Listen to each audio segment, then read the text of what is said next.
Hello Virgo, Sun, Moon, Rising, and Venus signs. Kamusta kayo? Sana po'y nasa mabuti kayong kalagayan.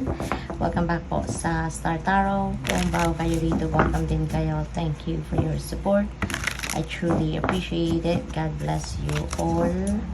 Virgo, maraming salamat po sa lahat sa inyong mga likes and subscribes sa ating videos, sa ating channel, at maraming salamat din po sa pag-take time ninyo, no, sa pagsusulat ng pag-iiwan ng inyong mga magagandang komento sa ating videos. Thank you po. So, paunang mensahe po ninyo is listening with your heart. Ayan. So, sabi rito, I trust the messages I receive from my heart, which is really, really beautiful because parang you are acknowledging talaga, no, the guidance na binibigay sa inyo ng divine universe, no, at pinapakinggan ninyo yung inyong intuition, pinapakinggan ninyo yung inyong inner voice, yung ganon. So this is really beautiful. Standing firm, I am noble, brave, and strong. Ayan, so parang meron kayo ditong pinaninindigan, no, maybe you are standing by kung ano yung inyong mga beliefs, kung ano yung mga yung convinced kayo na sa tingin ninyo ay tama ninyong iniisip, tama ninyong pinaniniwalaan, no, yung mga ganon. So whatever it is, no, na pinaniniwalaan ninyo, you are standing by that, no, at hindi kayo basta-bastang nadidistract ng kung sino man, hindi kayo basta-basta ditong convince ng kanino man. Now, may sarili kayong paninindigan, may sarili kayong paniniwala, and you are standing by that. Taking action, I enthusiastically embrace life's boundless possibilities, which is really good kasi ano talaga kayo, meron kayong mga sariling judgment, no, discernment, and you are using that to your advantage.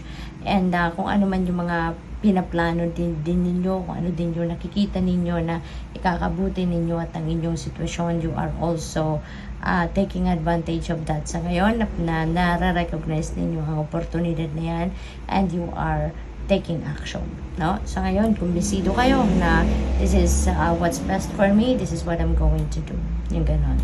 So maybe kung ano man yung bagay na to that you are going to take action on, you know, that could require travel. So siguro babiyahe kayo, magta-travel kayo sa kung saan. Kaya ito yun, ano, you are going to launch your journey. Magta-travel kayo kung saan man kayo papunta rito. Mga related yan dito sa expansion. Siguro expansion ng pag-aaral, expansion ng inyong learnings, expansion siguro ng inyong negosyo, or expansion siguro ng inyong this could be an expansion of your mga ventures, yung ganon. So, pwede rin na mamamasyal siguro ang iba sa inyo rito. This could be related to travel.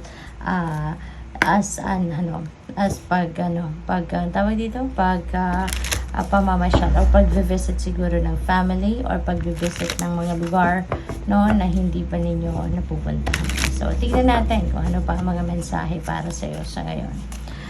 We have service. Sabi rito, I feel good when I can help others. So, this could be your, this could be your purpose in life sa ngayon. This could be your mission in life, no? Maaaring tumutulong kayo sa ibang tao in many different ways. Kaya siguro, parang natutuwa kayo, no?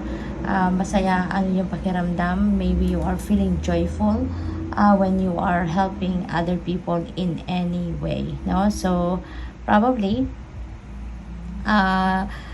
siguro nag-aano kayo, charity, yung mga ganon, ng kung anong bagay or anumang kahit ano man ang sitwasyon ng mga taong humihingi sa iyo ng tulong, maybe you are helping, and natutuwa kayo, no? Masaya kayo, you're feeling joyful, you're feeling happy, no, siguro sa ginagawa ninyo. So this could be your mission in life at this time. This could be your purpose in life, no? So what else? We have relationships. I am attracted to those people who serve my higher good. Ayan. So kung siguro ang iba sa inyo rito, maybe you are building new relationships, at maaaring yung relationships na yan could be love and romantic relationship, pwede rin naman na friendship, no?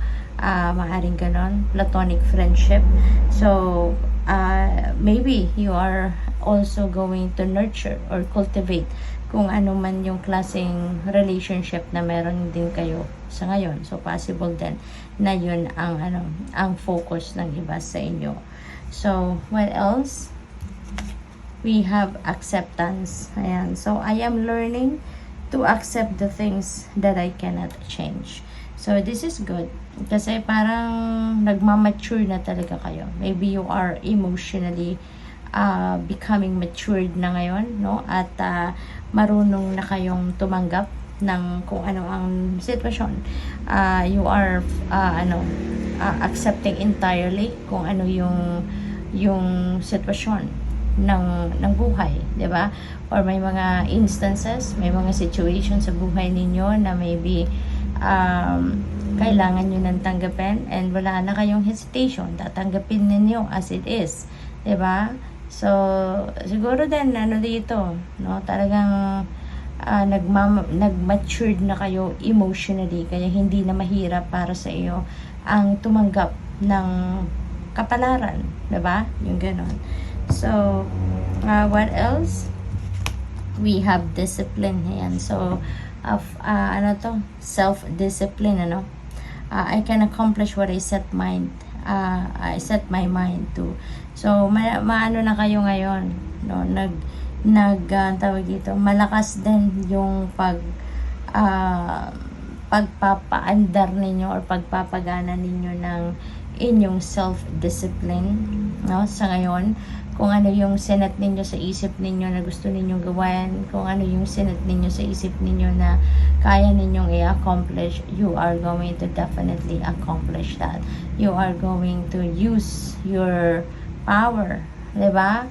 Na magawa ninyo kung ano ang dapat ninyong gawin or kung ano yung kailangan ninyong gawin para ma-achieve ninyo or ma-accomplish ninyo yung mga in-envision ninyo for yourself. So, good luck sa'yo. Thank you for watching. Love and light. Namaste.